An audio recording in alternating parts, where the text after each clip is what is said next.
आज के social media दौर में हर कोई फ़ोन पे लगा रहता है, तो इसके क्या पॉजिटिव और नेगेटिव इम्पैक्ट हैं जो लोगों पे पड़ते हैं? आपको टेक्नोलॉजी का इस्तेमाल करना है, टेक्नोलॉजी आपका इस्तेमाल ना करे। हम कुछ चीज़ सीखना चाहते हैं तो आजकल हम यूट्यूब पे सीख सकते हैं, फिर के सेम रील सेम आते रहते हैं। नशा इतनी तेज़ी से बढ़ रहा है, इसके क्या बड़े कारण हैं? अगर कोई बच्चा इस नशे में आ चुका है तो इससे कैसे बाहर निकल सकता है? बिलासपुर में ये समस्या है, जैसे बॉर्डर डिस्ट्रिक्ट है, पंजाब से लोग आते जाते हैं। ये यूथ को टारगेट जनरली होता है, क्योंकि बच्चा +1 +2 में जाता है, कॉलेजेस में जाता है, तो यूथ के टारगेटेड ऑडियंस है। इसको सक्सेसफुल बनना है तो क्या करना चाहिए? सक्सेस छोटा हो सकता है, बड़ा हो सकता है, 1 डे का हो सकता है, लॉन्ग टर्म का हो सकता है। तो सर, आप तक कोई अपनी शिकायत लाना चाहता है तो कैसे ला सकता है? हम डेली ऑफिस में बैठते हैं और कोई भी अपना रिटन कंप्लेंट एक्सेप्ट करते हैं और उस पर तुरंत हम दिशा निर्देश दे देते हैं। जो भी विभाग कार्य कर रहा है उसको इंश्योर करते हैं कि जल्द से जल्द उसका कार्य कंप्लीट हो जाए। वो हमारे ऑनलाइन मैकेनिज्म भी है। टिप्स हमारे लिए बेस्ट विशेज़ आपको, यंग हो सारे,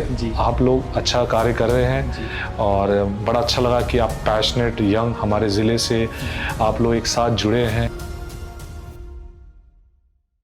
आज हम डीसी बिलासपुर श्री राहुल कुमार जी से मिलने आए हैं। चलिए जानते हैं सर के बैकग्राउंड के बारे में। सर नमस्कार। सर नमस्ते, मेरा नाम राहुल कुमार है। अभी करंटली मैं डीसी बिलासपुर हूँ और 2016 बैच का IAS ऑफिसर हूँ। इससे पहले मैं डीसी लाहौल एंड स्पीति रहा। मैं रहने वाला उत्तर प्रदेश बनारस का हूँ और मैंने अपनी प्रारंभिक शिक्षा जो है वो सोनभद्र डिस्ट्रिक्ट में की है और मैं वहीं पे पला बढ़ा। उसके बाद मैंने अपना ग्रेजुएशन जो है वो मुंबई से, IIT मुंबई से किया है, केमिकल इंजीनियरिंग। और उसके बाद मैं सिविल सर्विसेज की तैयारी किया और इंडियन फॉरेस्ट सर्विस में भी मेरा सिलेक्शन हो गया था और फिर फाइनली IAS 2016 हिमाचल कैडर में हुआ है। तो और मैं पिछले 1 साल से DC बिलासपुर पद पर हूँ। नशा इतनी तेज़ी से बढ़ रहा है, इसके क्या बड़े कारण हैं? अगर कोई बच्चा इस नशे में आ चुका है तो इससे कैसे बाहर निकल सकता है? नशे की समस्या है पूरे भारतवर्ष में है, पंजाब हिमाचल में भी काफ़ी बढ़ गया है।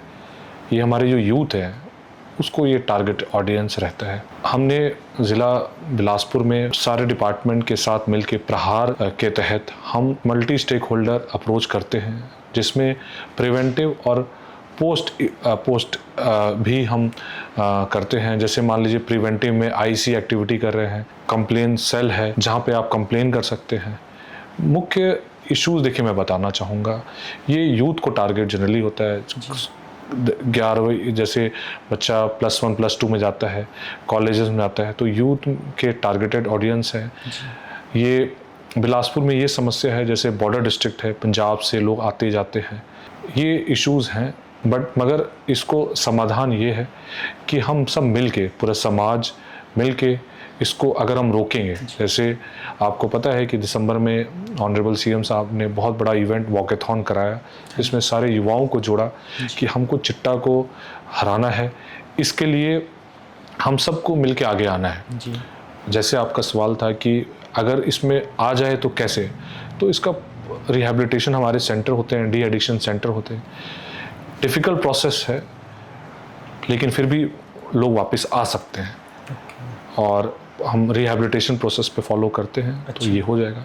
बट मेन मकसद हमारा ये है कि हमारे बच्चों को, हमारे आसपास लोगों को थोड़ा सा जागरूक रहना है, समझना है कि हमारे फैमिली में, हमारे सोसाइटी में, हमारे समाज में आ सकता है और ऐसा कोई इन्फॉर्मेशन हो तो पुलिस प्रशासन, ज़िला प्रशासन को ज़रूर इन्फॉर्म करें ताकि हम कार्रवाई कर सकें। अच्छा सर, इस पर कोई अगर हमने कोई कंप्लेंट करी तो हम कैसे इसकी कंप्लेंट कर सकते हैं? देखिए हमारे एक ऐप है, ड्रग फ्री हिमाचल ऐप है, जिसमें कोई भी बंदा इस पर एनोनिमस कंप्लेन कर सकता है। और क्योंकि इसमें जैसे बहुत सारे है तो लोगों की चिंता होती है कि कहीं हम कंप्लेन करें, ये पता चल जाए, तो आपको एनोनिमस रखा जाएगा और वो कंप्लेन जैसे हम रिसीव करते हैं तुरंत हम उस पर कार्रवाई करेंगे। तो आप लोग से मैं रिक्वेस्ट करना चाहूँगा कि ऐसे कोई कंप्लेन आती तो ज़रूर आप सूचित करें, हम तुरंत कार्रवाई करेंगे। ठीक है। और आप जिसने भी कंप्लेन किया उसका एनोनिमिटी हम इंश्योर करेंगे। जी सर, आपके मायने में सक्सेस क्या है? अगर किसी को सक्सेसफुल बनना है तो क्या करना चाहिए? देखिए मेरे लिए सक्सेस छोटा सा चीज़ है, जैसे मैं हेल्दी रहूं, मेंटल पीस है, फिज़िकल एक्टिविटी करूं, साथ साथ अपने फैमिली के लिए कुछ कर सकूं, अपने हॉबीज़ पे टाइम स्पेंड कर सकूं, अपने समाज के लिए कुछ कर सकूं, अपने देश के लिए कुछ कर सकूं, तो ये सक्सेस है। खासकर लाइफ में कुछ अचीव करने की कोशिश की है, वो अगर मैंने अचीव कर लिया तो मेरे लिए एक सक्सेस रहेगा। सक्सेस छोटा हो सकता है, बड़ा हो सकता है, वन डे का हो सकता है, लॉन्ग टर्म का हो सकता है, तो ये चीज़ मेरे लिए एक सक्सेस है। मेरा मानना है डिसिप्लिन बड़ा ज़रूरी है लाइफ में।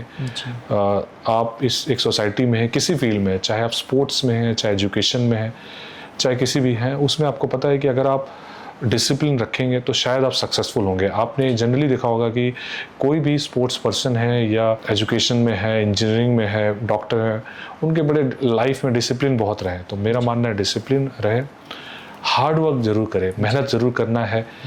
आप विजनरी रखें, मोटिवेशन ज़िंदगी में हमेशा हाई रखें, और मतलब एक हम्बलनेस ज़रूरी होता है सोसाइटी में। जैसे मैंने बताया, आपने पूछा सक्सेस क्या है, तो सक्सेस मान लीजिए आपने कोई चीज़ एम किया, वो अचीव कर लिया, आप इंसान ही रहेंगे, ये चीज़ हमेशा मान के चलिए।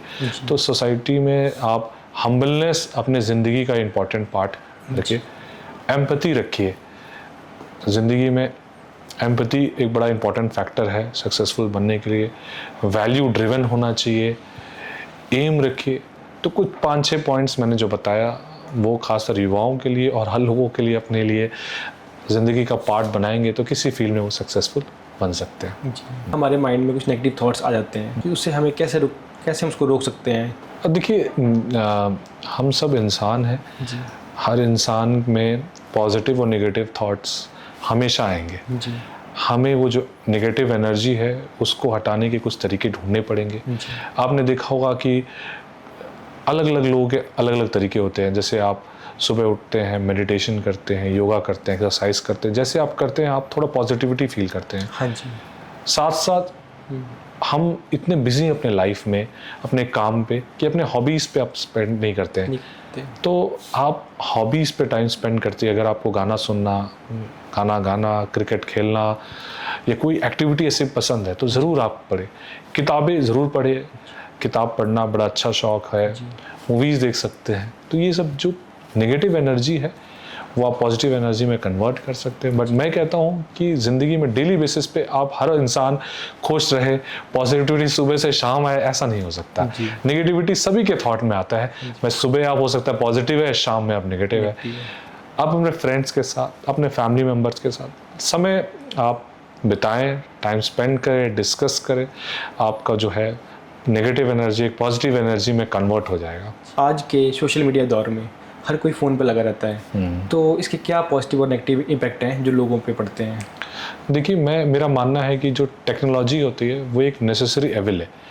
हम सब के पास आज फ़ोन है, इंटरनेट है, जिसके चाहे हम दुनिया की हर इंफॉर्मेशन, न्यूज़, चीज़ें जान सकते हैं। तो एक बहुत बड़ी बात है, आप कनेक्टेड हैं, आप वर्ल्ड के किसी भी कोने में आप बात कर सकते हैं, जान सकते हैं अपने फ्रेंड्स से। पहले के ज़माने में क्या होता था, जैसे लोग चिट्ठियाँ लिखते थे, लेटर्स लिखते थे, या फिर लैंडलाइन फ़ोन आया, फिर इंटरनेट अफोर्डेबल नहीं था। बट टेक्नोलॉजी को आप देखिए कि कितना डेमोक्रेटिक है और हर एक वर्ग के लिए टेक्नोलॉजी आ गई है और लोग इंटरनेट एक्सेस कर सकते हैं। तो इसके फ़ायदे क्या क्या हैं? हम कुछ सीखना चाहते हैं तो आजकल हम यूट्यूब पे सीख सकते हैं, बहुत सारे कोर्सेज़ हैं।